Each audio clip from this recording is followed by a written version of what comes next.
Nagbabala ang Department of Justice na maaharap sa panghabang buhay na pagkakakulong ang mga mahuhuling gumagamit ng artificial intelligence para sa online sexual abuse at exploitation sa mga menor de edad.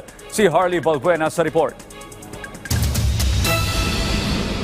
Sarap maligo dito mga iho. Ebat Adan! Ebat Adan! Ilan lamang ito sa artificial intelligence o AI-generated videos na kumakalat ngayon sa social media. Wala namang masama rito. Magkakaproblema lamang kung hindi otorisado ang paggamit ng mga litrato o imahe ng mga pribadong individual na pinagkunan ng AI content.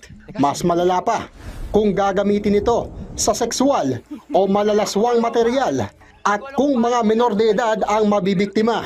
Ang social media influencer na si Queen Hera hindi napigilan ang emosyon dahil sa umano'y paggamit sa mga litrato ng kanyang 1 taong gulang na anak sa online pornography. Please, Mami, stop posting videos or kahit picture ng anak niyo. Nakita ko yung video ng anak ko, yung picture ng anak ko nasa website. Binibenta.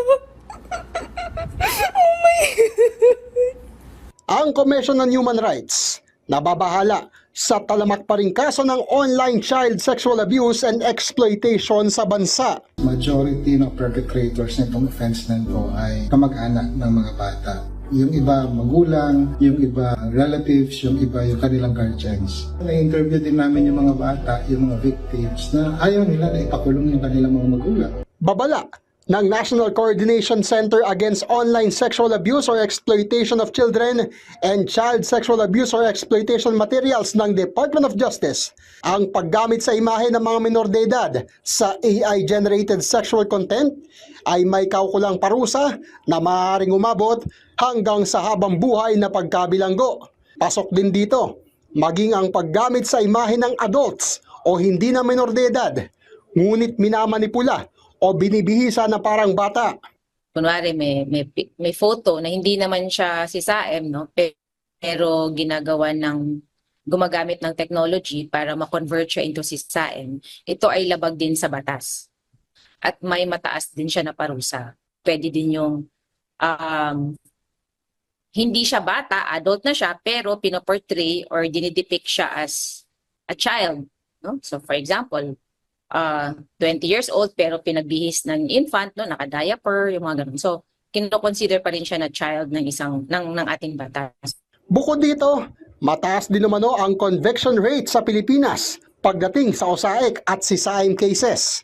Kaugnay dito, hinikayat ang mga biktima na lumapit sa mga tanggapan ng iba't ibang law enforcement agencies na nakatutok sa OSAIC at CSAIM cases tulad ng PNP at NBI.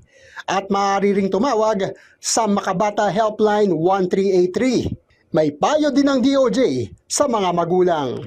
Siguro iwas na lang talaga tayong mag-post ng mga, number one, ng mga photos ng mga anak natin online. Although mahirap gawin, di ba? Kasi pag may mga cute moments tayo ng mga anak or mga relatives natin, gusto nating i-post, di ba? Pero unfortunately ngayon, yung teknolohiya ginagamit na rin para gumawa ng mga ganitong klaseng mga illegal activities. Harley Balbuena para sa Pambansang TV sa Bagong Pilipinas.